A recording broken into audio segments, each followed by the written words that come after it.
Welcome to City Club of Portland's Friday Forum. I'm Courtney Nelson, president of City Club. For 100 years, City Club of Portland is where civic-minded people come together to make Portland and Oregon a better place for everyone to live, work, and explore. We're gathered at the Sentinel Hotel, along with all of you listening on OPB Radio or viewing on Portland Community Media or YouTube. The generous support of City Club's corporate and media partners enables us to put on the state's best civic programs week after week. Our media partner is Oregon Business Magazine, and our current Friday Forum sponsors are Avangrid Renewables, Airbnb, McKinley Irvin, AARP, and Uber. And our program sponsor today is Wells Fargo. Please join me in showing our appreciation for our sponsors.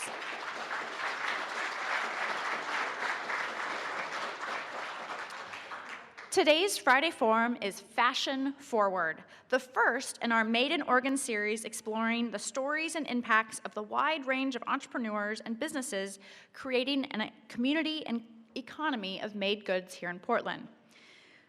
We've become known for our maker's culture in Portland, and this is nowhere more true than in the fashion world. Many Portlanders are making a name for themselves in the fashion industry, from the global runway to the small local designers putting a Northwest spin on what people want to wear. Today, we have a great group of speakers lined up. Born and raised in Mexico, Marcela Dyer is the founder and owner of Myriam Marcela, a sustainable, highly crafted, and detailed-focused clothing line.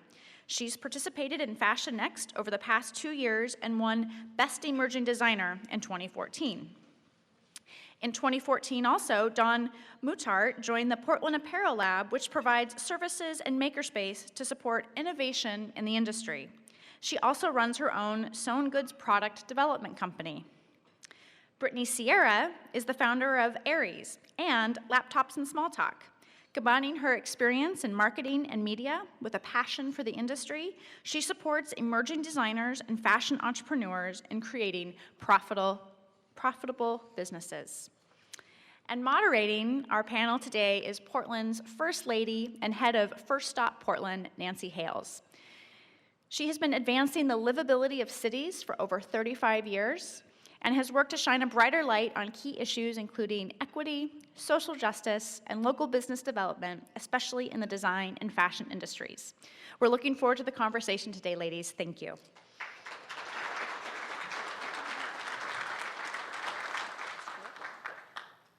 Thank you very much. And welcome to Friday Forum, and you're all here, and we're very excited because this is an area that we care very, very much about, and we're so glad that the listening audience is with us also. Again, for those of you listening on OPB, this is City Club of Portland's Friday Forum. I'm Nancy Hales, First Lady of Portland and Director of a program called First Up Portland at Portland State. And today we are exploring the first in the Made in Oregon series on local fashion. I'm joined by a powerhouse panel, local designer Marcela Dyer, Moothart, with co-founder of Portland Apparel Lab, and Brittany, founder of Laptops and Smalltalk. So welcome, ladies, and we're so thrilled that you're with us today. We've had plenty of chance to talk before about what to share with you, and I think everybody really loves to hear the origins story. Where does your inspiration and where did your first connection come from? So my first question for you, and we'll just take it, maybe Marcela, starting with you. If you could share with the audience the never-been-told-before story about your origins and your connection to your career in fashion. Hello, my name is Marcela Dyer, for all of those listening. I grew up in Mexico. I am from Mexico.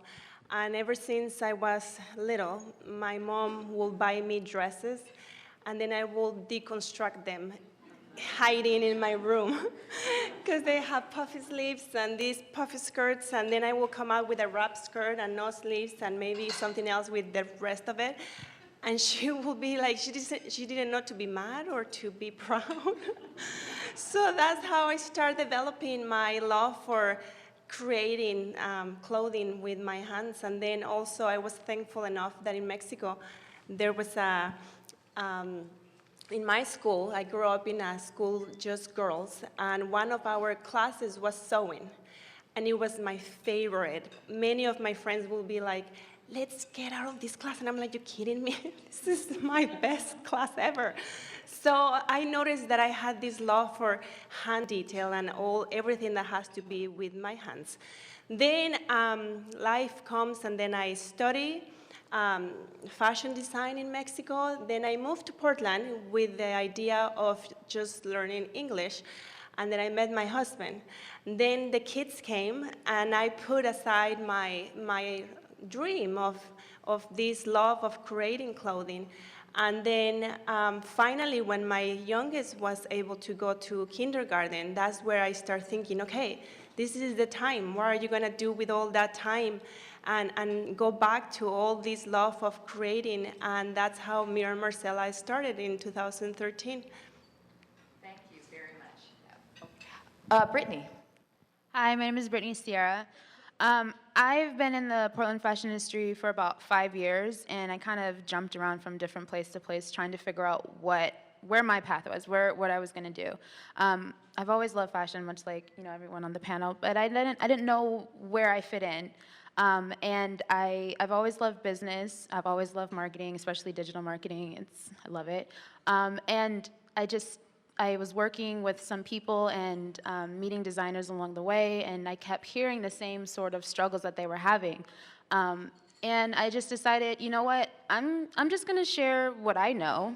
I'm just going to do it. And if it helps someone, then that's awesome. That's just kind of how I found my path. Is I just decided to share what I love, which is business and fashion, and combine the two. And yeah. So Dawn. Quirky story from long ago. I went to school back when they still had home ec in schools. I hear knowing giggles out there. At the middle school where I took home ec, you had 9 weeks of sewing and 9 weeks of cooking. I got an A in the sewing part. I got a D in cooking.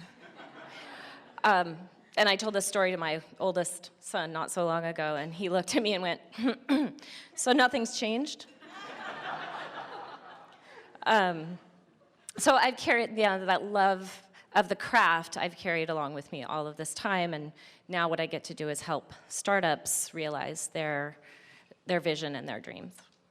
So I think I have to do an OPB reminder. Again, this is, for those of you listening, this is City Club of Portland, Friday's Forum. Again, I'm Nancy Hales with a powerhouse panel of members of the local design fashion industry, Marcela, Dyer, who is a designer, Dawn Moothart, who's the co-founder of Portland Apparel Lab, and Brittany Sierra, founder of Laptops and Smalltops.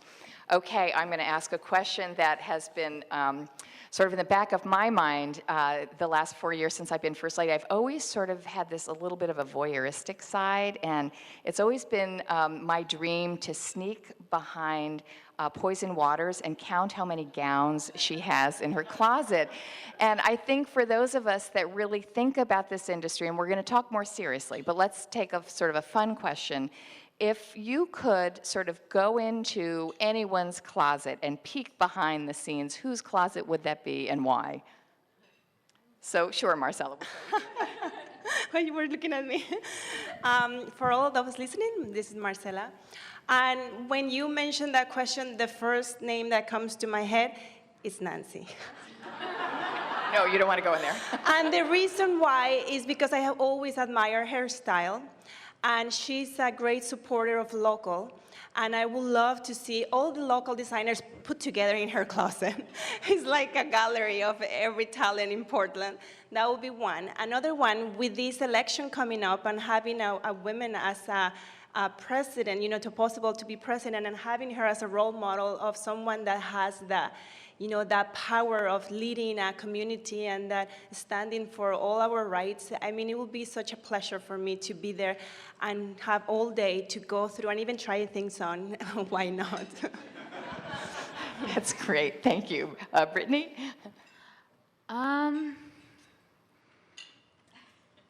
Yeah, there's so many. Geez, can I combine them? Sure. I think I would say Shiona. She is a contributing writer for, I think it's The Cut, and I follow her on Snapchat and on Instagram, and everything she wears, I want it all. It's just gorgeous, so I'd probably pick her. So Dawn. Okay, so I think that would have to be Mary Louise Parker of the TV show Weeds, and here's why. I know it's unexpected, and here's why. Her character was thrown into an unexpected situation where she was forced to be scrappy and innovative, and she made a lot of mistakes along the way, but she learned from them. And I think that's, the way I try to live my life these days, is I just jump in and try to make new mistakes. So thank you. We have a very special guest in our audience, by the way, and I want to introduce her, but I want to introduce her because the question she asked last night is a question I would love to ask you also. And that's the fashion technology editor for Marie Claire is all the way here from New York because Fashion Next is this week. Jenna Blaha, would you just wave? Thank you so much for being here. Jenna and I spoke briefly last night, and Jenna had just come from a runway in Paris and was on her way to another runway in New York, and she said, let me tell you, I go backstage, and in New York, all there is stress. I go backstage here, and all there is celebration. That's what's so different. Can we bottle this up? And Portland really is doing things differently now. And I guess I'd like to turn that question on all of us because yesterday or a couple days ago when we were on the phone, we talked about what we feel is sort of different about who we are and as Oregonians and as Portlanders. And if you could maybe share something that you think perhaps distinguishes us and our sector from a place like Milan or New York. And Dawn, maybe we'll start with you and go down, and then I've got some questions follow up on that. Well, I think Portland really has a true spirit of collaboration, and I think that's what all of us sitting up here and many others in Portland have been trying to foster for the last several years as we build our businesses together. We all have recently started using the hashtag #BetterTogether. And realizing that we don't all have to do it all well. We can work collectively and do what we do well and link arms together with those around us who might do something else really well. So I think really that spirit of collaboration in Portland gives us something different and a huge advantage. Thank you. Brittany. Yeah, I'd have to agree. The community in the fashion industry here in Portland is insane. It's awesome. We all come together on different projects, or I've even seen designers come together on different collections. It's really great, and everyone really tries to work together to make each other successful. And where there's something, like Dawn was saying, if there's something that they may not have a particular skill in, they can reach out to someone else and know that that person, would be potentially interested in helping them with whatever it is that they need. And I think that the passion here too is so. It just envelops you, when you get involved. So. Thank you. Marcela. What I can think of is that we have a city full of talent. There we have this passion of creating whatever that is, and I think also it has to do that what I have noticed since I'm from Mexico and excuse me, from Mexico and Portland is that we're very polite.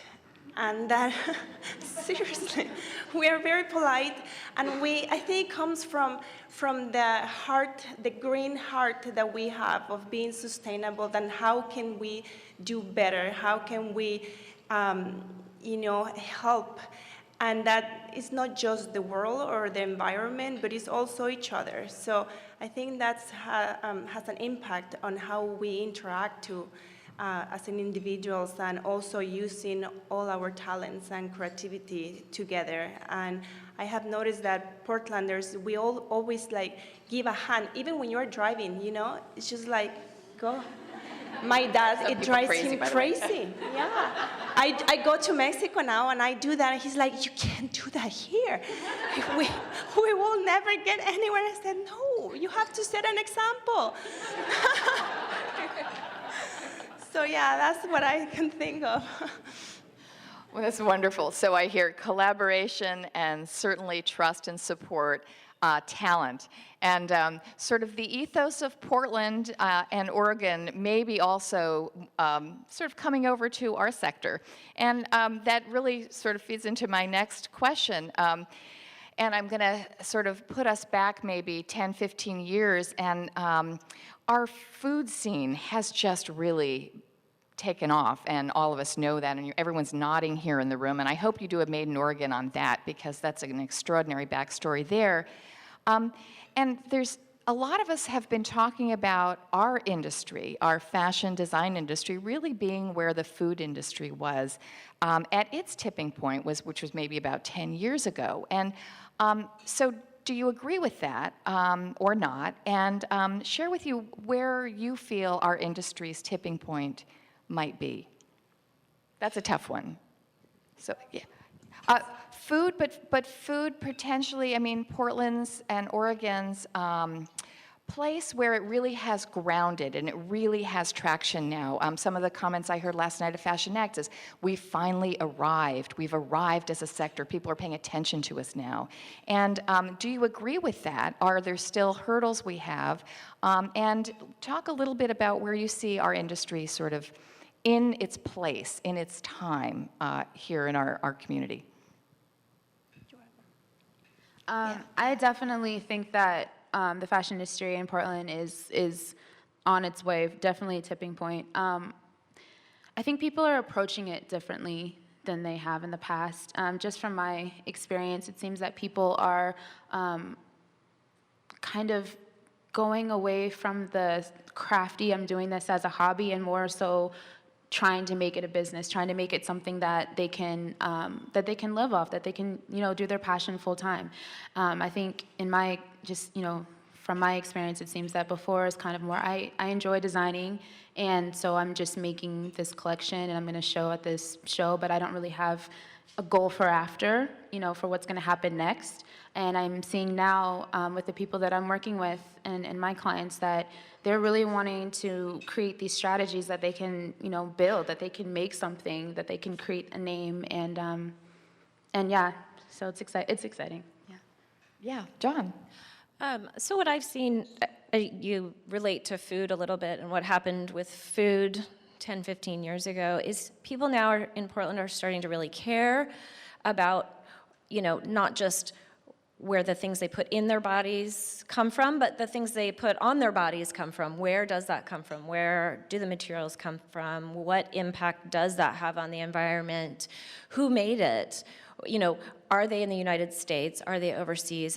Is it a factory that I can feel good about my things being made at? Whether that's, and that doesn't have to be here in the United States, that can be overseas, but is, are they following ethical practices? And just really taking that to heart and internalizing that, the thought process, and giving it some thought and caring about where things do come from. Marcela, do you have anything to add on that? Yes, I just wanted first to hear, because my Spanglish, sometimes I need to make sure that I understood correctly. So yes, I can totally see that, yes, and I have been in Portland for 14 years already, and it had changed. I mean, now you do notice, and also you do support, even if it's gonna cost you a little more, but you know that person that makes those cookies or that homemade pasta or whatever that is that you find in the store, that you're supporting a family that it's very close to you, and that's very important, and I think we're starting to notice that instead of buying something that comes from who knows, and or items, you can totally find the same product with that essence that you are bringing, you know, that support to someone else that's close to you and that has this passion for bringing better food to us. And also, I love how we're becoming more aware of the organic, and not just because it sounds like super cool.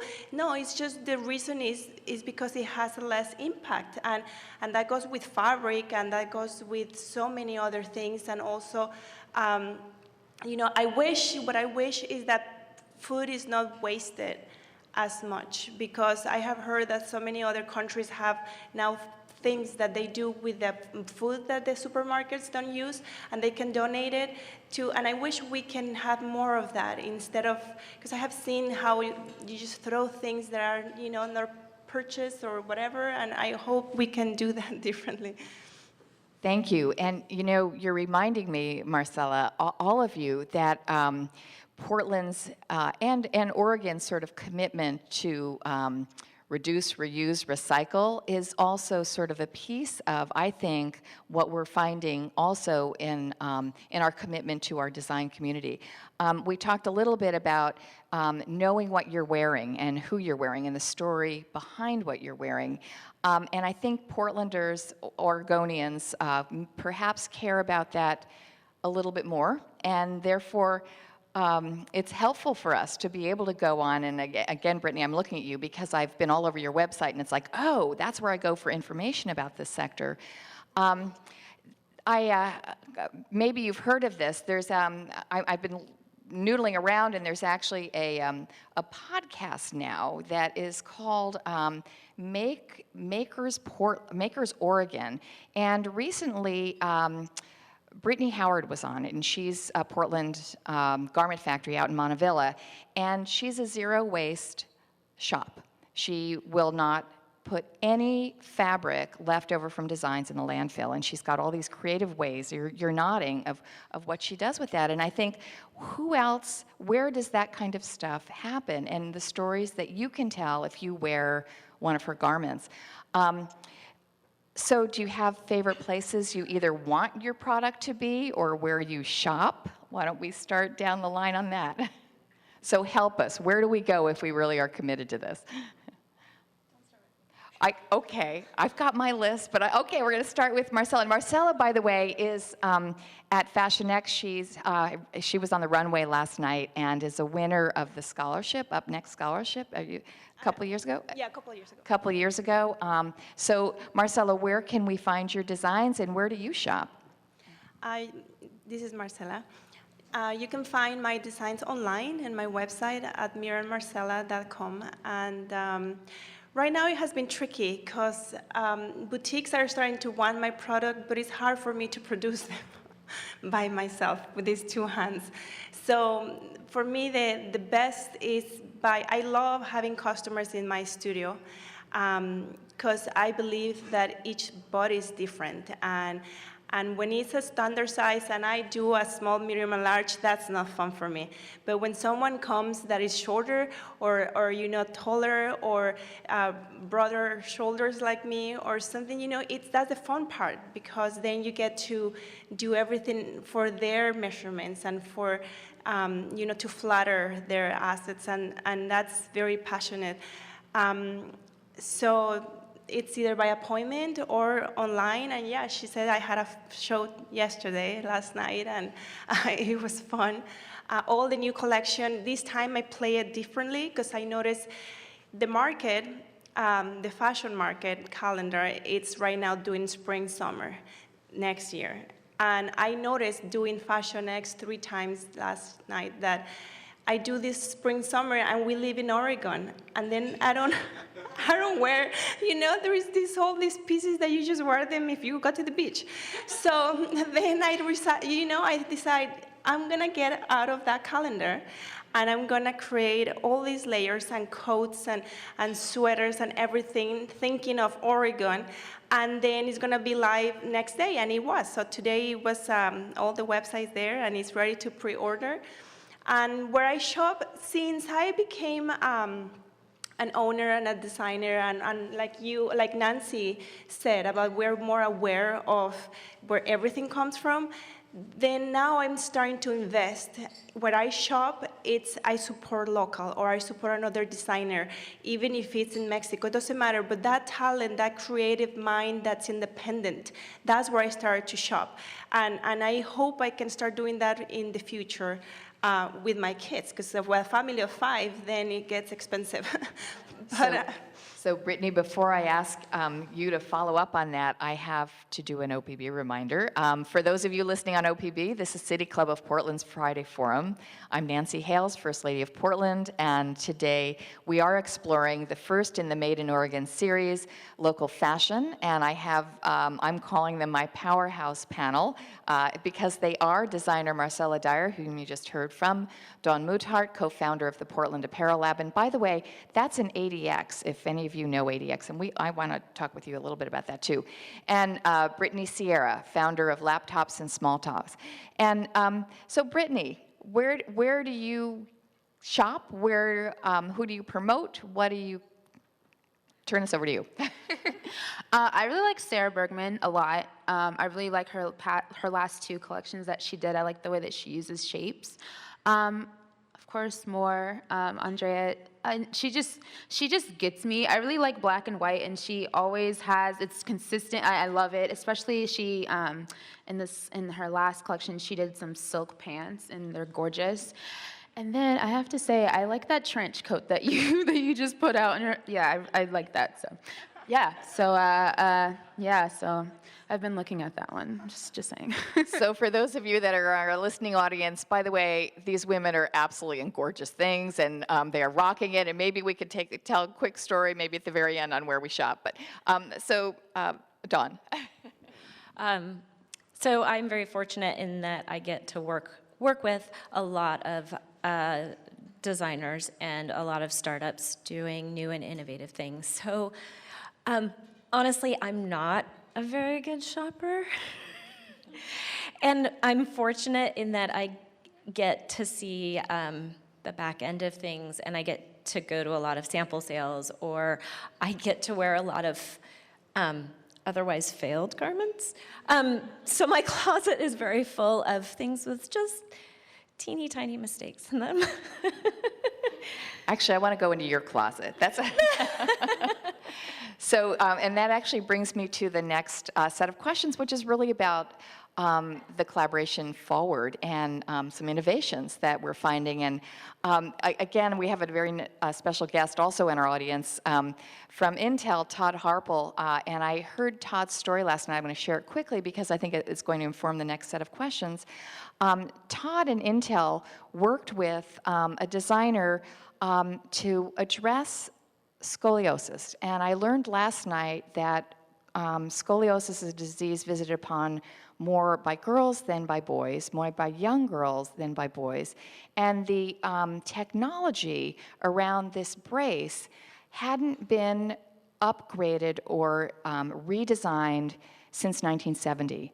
And think about that for a minute, those big, heavy, very, very painful and not particularly attractive braces that we were placing on our young girls. And Intel, with the help of another friend of Todd's, and Todd, why don't you wave, because I was so excited about this, designed a fashion piece for these girls that reduced the weight of these things by over 50%, so half the weight.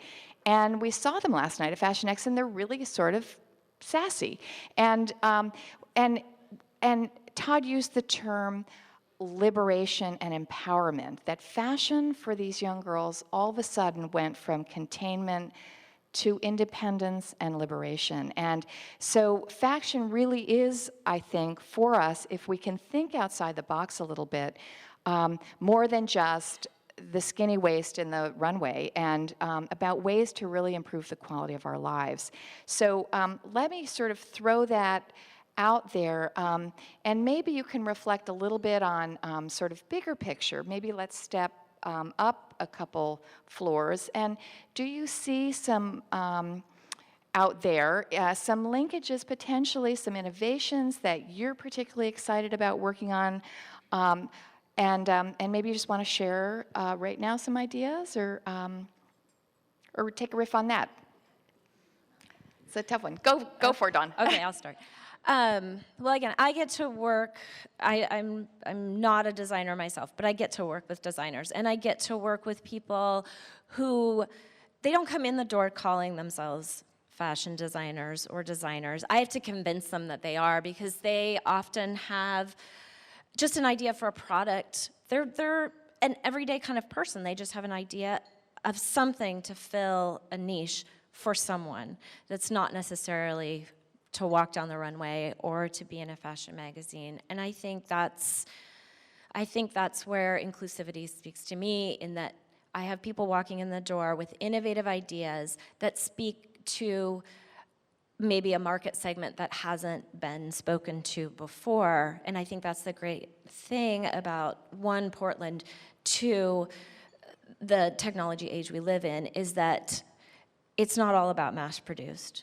It's about building a business, speaking to a need that hasn't been addressed yet. So, and for those of you who want to know how to walk into Dawn's door, she is at the Portland Apparel Lab, is at ADX, which is on 11th and Stark, over in the Central East Side, and it's a very, very cool maker space. So go visit her, go visit ADX. Brittany. Yeah, so you were saying that you have to convince people that they are designers. I have to convince them that they are business owners. That there's also the business side to this that needs to be addressed as well. Yeah. And I think that that's been a criticism I've heard of this industry often, is we're so creative and we're so far out there that we can't really figure out how to make apparel, and so we'll talk about that too. Yeah. But yeah, Marcela? The funny thing is that we didn't know we were going to be here together, but I work with both of them. She helps me with my pattern making, and she helps me with my business side, because I have no head for that, and the email. So isn't it funny that we ended up in the same? So that was very good. Yeah, I think ideas are everywhere, and me as designer with fabric, when I see something develop with technology, I'm like, oh, wow, how did I didn't think of? Because my head doesn't think that technology piece, but when I see it, I'm like, this is amazing. And like Dawn said, it is true. We need to start making this revolution that mass production is not the way.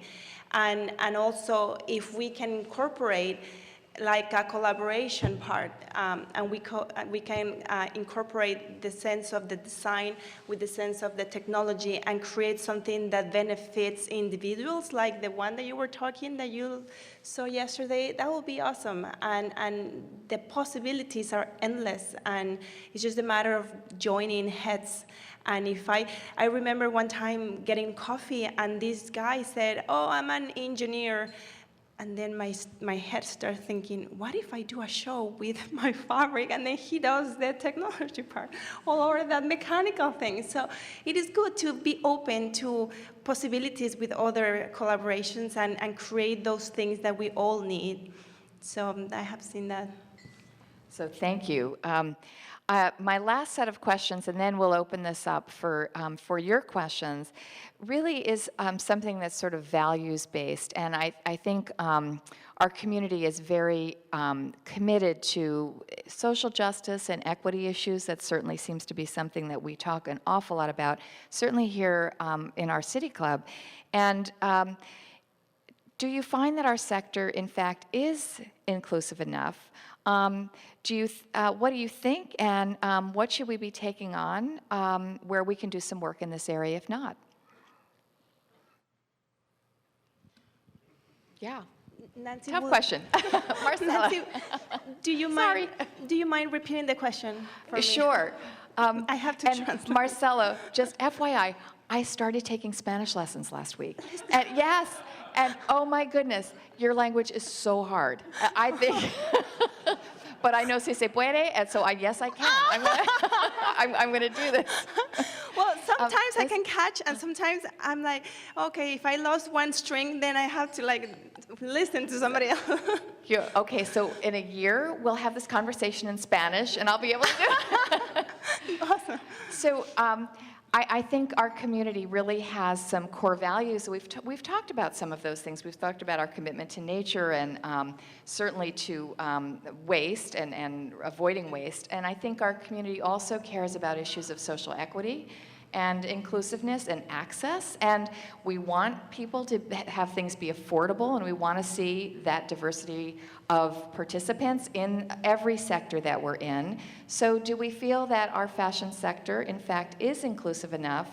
And what do we think we can do to take that on if we want to do some work in this area? That's just kind of a general question that I know is an important question for us and certainly for City Club and the listeners. So. Okay, I follow. So yes, if we go back to the sustainability and that set of mind that we have, that we want to keep pushing and being committed to, then also it comes as a mother. You know, I want to live a good place for my children. I want to be a good example. So then every single step I take in my business or at home, it has an impact. And I have to make sure that they see that impact being as beneficial rather than something that will be not beneficial. And I think as me as designer, if I can speak for myself, I have found that in Portland, I can't have enough help. Why? Because they see my product and they look at it and they are like, I don't even know how you make this. Because it has so much detail and so much hand, and I don't want to lose that because that's who my label is, and that's what I am passionate about. So then I go to someone else and they say, well, I don't do this type of fabric. Or they say, well, you do a lot of things that, you know, it's just, you just can't do it here. So then it pushes me to go outside because there's a point that I can't do everything with these two hands. So then it pushes me to look for help. And then I go, and also affordable because it's already, you know, with all the detail and all the good fabrics and organic materials, it's just the price goes up. So then my second, as Mexican, my second option instead of LA, it's going, because people keep telling me, just can go to LA and there is manufacturers that will do this and that. Yeah, but the minimum, it's 50. I don't do 50. You know, so then I think, okay, you know what? If I have this love for community and for supporting local, let's support my local home too, which is Mexico. And I just went there in July looking for people to join my team and to have the same values of sustainability, ethically produced, and also supporting those families. Why not? My family lives there, my mom. So I think that it's not about having being close to Portland and having that set of mind that whatever you go to do good and to set that seed of being sustainable and to have an impact that will grow and ripple. Thank you.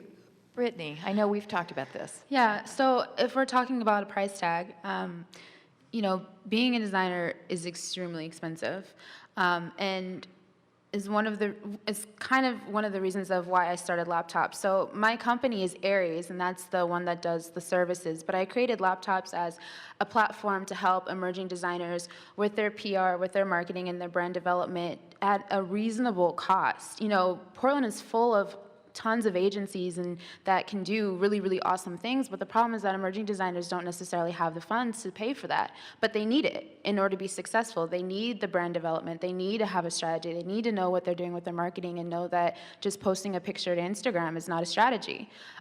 So I created Laptops as really that platform that, you know, when you're at home and it's 12 o'clock at night and you decide that you want to pitch an editor, that you can go to the blog and you can read about, okay, these are the steps that I need to take, these are the things that I need to make sure that I have in my pitch, or if you're kind of trying to create a strategy for yourself.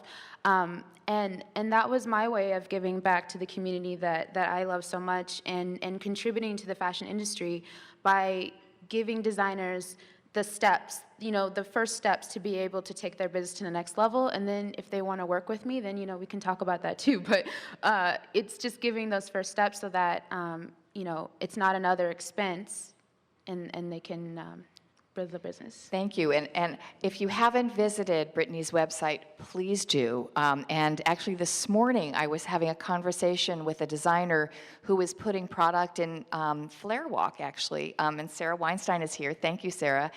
And Sarah has been asking this designer for the last 3 months, give us all sides of the product. We have the front side, but give us sides, give us the full product. And it's like, I'm just going to send them to you and say, would you just please work with Brittany so Sarah can get what she needs and we can get your product out and on the racks and in people's closets. So, or actually on their bodies, better. So yes, you are doing something that is so overdue and long, and we love you for it. So please visit Brittany's website. So Dawn, last, and then we're going to take this out for questions. Yeah. Okay, so riffing off of what Brittany was saying of giving access to designers that they might not be able to access, that's sort of why we developed the Portland Apparel Lab, is sort of this concept of lowering the barrier to entry to getting into this industry and to getting your startup going. If you don't know what it is, it's a workspace filled up with industrial sewing machines and all kinds of industry-level equipment that can be accessed for an affordable amount. So startup designers can get in there and get their hands dirty at an accessible price. I'm not done yet. Oh, well, we have questions. So we have questions. I'll be quick. So the other piece of that into the inclusivity thing is we did OMSI Mini Maker Fair, and a lot of people had the opportunity to touch a sewing machine who had never sewn in a sewing machine. And I think the consumer side of this is getting across to people that clothing is still made by people, and people who need to make a living wage in order to make the things that go on your bodies. That's an important message. Thank you. So I want to thank our panelists, and I think it's time for questions. Am I right on that? Or is it time for, yes, oh, and a reminder.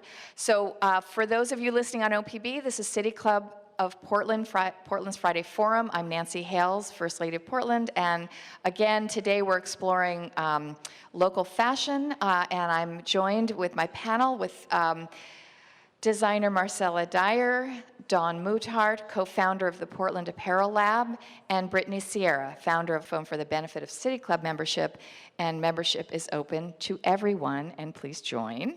And our first question is by our president of City Club, chairman of the board? No, just a member of the board. Just a member. Oh, I can promote you. I can do anything with a microphone. Okay, yes. First Lady Leslie Johnson, City Club member. I was thinking about your question about whether there's some parallels between the condition of the fashion industry or design and the state of our food industry or market about 10 years ago. And it struck me that it seems like for the design industry to take off in the same way, there's a need for nearby, at least small-scale production. When designers are ready to let go of by-hand intricate designs and go to larger scale, even for local retail, the hope would be, or the healthiest kind of method of growth would be production close at hand, not necessarily in Portland, but nearby that you can communicate with, and that's part of what makes the design industry grow, is that the production opportunities exist. So are you able to speak to a little bit about what kind of production availability there is presently, or what you're looking toward, or who's working on that issue of making production available as the design community gets more prolific? Seth Arnold addressed this very thing last night, and he offered to fund it. For those of us who were there, I was like, so yeah. So Dawn, that's kind of what you're doing in a way. Yeah, a little bit speaks to a little bit to what we're doing. So there is production here. You just might not know about it because it's just not something you can Google. You just need to know the right people, and a little bit of the struggle is just being ready for production. And that's a lot of what we do at the Portland Apparel Lab, is getting people ready for production, because you need to have a lot of things lined up in order to walk into a cut and sew house to hand them your things. It takes a lot. It's like something that you may not think about, but it does take a lot for an idea to be actually manufacturable. So it does exist. I think we can build it, and I think there are a lot of people interested in building it, building more. In my experience with working with designers, there are some places in town that do the production, but a lot of times they're full. You know, they only have so much that they can do, their capacity level, and there's tons of designers here in town, and they don't have the manpower at those particular places to be able to fulfill everyone or to help everyone. But it's definitely a need. We definitely need some more production places. Yeah, I think I agree with you. I think we want to bring that back. I think it's small, it's incubating, and it seems as if people are very interested in locally made too, not just locally designed. So maybe that's our next iteration. So a question? Muriel Lezak, club member, and your remarks feed right into my question about local manufacture, but especially what I hear is that the designers, by and large, here are devoted to ready-made or made-to-order, not ready-made, I'm sorry, made-to-order, unique designs, etc. I'm concerned about the 95% or so of Americans who can't begin to afford the kind of design you're talking about, but they need clothes on their back too. And is there any talk about Portland designers thinking about responding to the larger market out there? And of course, that involves the whole production and manufacture. And I think it'd be a wonderful way to have more jobs in America. Thank you. You're speaking to our soul here, and I think all of us, including me, wants to answer that question. So, Yes, I can totally relate to that, and even my heart feels something here, because as designer, it's not easy to create everything from scratch, and from the idea to the pattern to the cutting to the sewing, and then to put that in the market for a low price, then you are not getting anything. And yes, in order to do a product that it's more affordable and reachable, then you will have to switch that set of mind of your label and say, okay, I'm going to do 4 seams. And how can I do things quick? And how can I send them to a production line here in Portland that can make me 20 of them? And then the costs go down. And then maybe I buy the bulk of fabric from LA, and I have 20 yards, and then the cost goes down. The thing is, I think there is a market for everybody, and Portland has so many talent and so many designers that I don't feel that we're competing. I feel that we all fit in different categories in markets, and that we can be true to our labels and the market that you want to reach. And if there are people that love doing the production big and doing more simple things, and for as much as for me, when I do my job, I don't see it as how can I make more money, but more as how can I create art in a. So it is. I totally understand where that question is coming from, because I can see it outside being a designer and seeing my clothing and being a one of a kind, or being made to order. I do made to order because I can make 5, quick. So I have to. Yes, Brittany, I think you wanted to weigh in on this also. Yeah, no, it's okay. As a designer, it's really important that you know who your customer is, and it's not for everyone. It is more expensive to buy something that's made by a local designer and that's handmade. And so as a designer, it's really important that you know who your customer is and that you design for that person, and that you understand that all the costs that you're putting into it are going to equal your price. It's difficult to have a lower price as a small designer because there's so much that you have to pay for. There's so much that goes into creating just one piece. So that's, from my standpoint, that's where it really comes in, that you have to know who that customer is. And a lot of times, people design and they make these really intricate things, and then no one buys because A, it's expensive, and B, they're not necessarily designing for a specific type of person. They're just designing in general. So it's tough to make handmade at a lower price. It's kind of one of those things like an investment bag, like an investment piece. Like you buy a really nice bag or you buy a really nice pair of shoes. It's kind of sort of like the same thing. You're investing in someone else's passion and in a really, really nicely made piece. So I think we have time for maybe just a couple more questions. So, yes? Hi, my name is Daniel Segalovich. I'm a City Club member. The Portland Art Museum just had an exhibit that finished a few weeks ago, which was a fashion show by Native American designer. Did you see it, and what impressed you the most about Native American designers? I didn't have the chance to go, but I saw pictures, and for me, everything in the form of fabric, it's always inspirational. Especially, I noticed some native fabric in there and the use of them, and they had a big poster outside the art museum, and I was able to see some designs and people posting. I saw some boots, very cool boots, turquoise with so much detail in it. I think that you can grab any theme and create things amazing out of them, so that's what I can say. So, Dawn, do you want to? I'm sorry, I didn't actually see You didn't see the I sign. didn't get to the exhibit. Okay, I'm going to take a question from the audience, and I've had a couple questions on this topic, and it sort of was what we heard at first. Are there designers making clothes for others than young, slender people?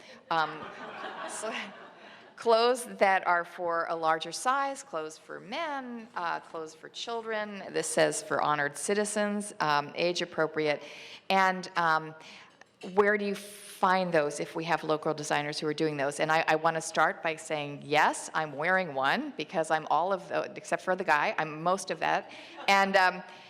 And it's Portland Garment Factory, it's Britt Howard, and she does stuff that's kind of timeless, and it's not that expensive, and it grows with you if you have a really nice dinner. so are there designers who are doing things for other than? Well, that will be my the love that I have. I mean, you come with whatever. My age, my clientele, I have noticed that is between like mid-30s to even 70s. I have lots of the mother of the groom emails, and I love dressing them. And as I said before, I just love that we're all unique and we're all different, and that's one of my passions, to work with your own body and your own everything. So yes, if you know, and also you can just look at my website and say, hey, I like this, but this length, it will be different. I'm not a fan of those sleeves, and then we can work to create something unique, and then it's just a piece that will be forever in your wardrobe that fits you perfectly. So, Dawn? I would say yes, definitely. You can definitely find Portland designers who are making clothes for more than just a 25-year-old slender waif. Who I am not. Yeah, there's definitely a lot of interest right now in the plus-size market, a lot of interest, and a lot of designers who are making beautiful, beautiful things for that market segment. And, you know, a lot of designers that I have worked with who make things to fit all body types. They make dresses to fit extra small women up to, you know, 3X, I think. And definitely, off the top of my head, Union Rose definitely carries stuff for women of all shapes and sizes. Montevilla? also in Montevilla. Off the top of my head, I can't think of any others right now.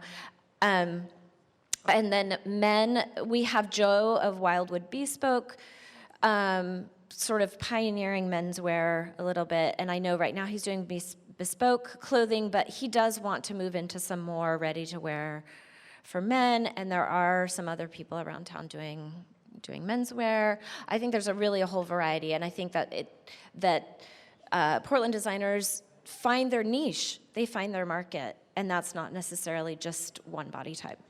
Thank you. And you know, has anyone gone to Fashion X yet? Good. You know, I have to say, I was at Fashion X last night, and I was so glad to see models that weren't emaciated. I mean, it was very, very exciting. And I was talking actually with Jen, and she was saying now Paris has a requirement that your body weight mass has to be at a certain number, or they won't let you walk the runway. So you know, I think isn't that it's all that's a good sign. So our last question, yes. Hi, my name is Melissa Magana. I'm a City Club member. First time at this microphone. So Portland has a wonderful kind of counterculture of thrift stores, secondhand, repurposing or recycled fashion. So how does the design and the fashion industry that you folks are representing here today integrate or support that piece of the Portland fashion industry, and how do you see those two, both the new design and this recycled, repurposed, secondhand, thrift culture intersecting and growing together? I can answer that too. That was a very fun question actually for me, since one of my lines in my label is vintage renewal, where I go on a hunt every time, thrift stores and garage sales anywhere. And then I found all these pieces that you might see and you think, oh, it has a flaw, it's outdated. So instead of being there forever because it's not good enough, well, it is for me, because then I just look at the fabric and I see all the potential that has, and then I work around the flaws. So one of my lines, if you look at my website, you can see the before and after.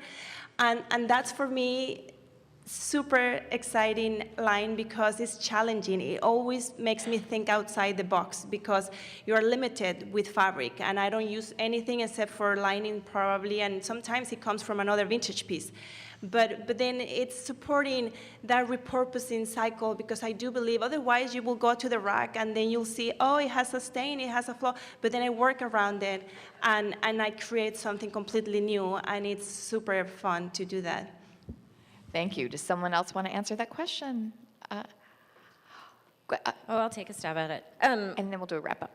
I think in that, you know, in that marketing of quality, maybe not on the vintage side of it, but on the original creation side of it, is if we're creating quality goods that can be valued for years and years to come, you know, maybe moving a little bit away from the huge mass-produced volumes and volumes of mass-produced clothing. If we think now that what I'm making now, I really want that to be in a vintage store in 20 years, or I want to purchase something from a designer that I'm going to love for 20 years. Sort of thinking that way. So thank you, and let's all give our panelists a round of applause. Thank you.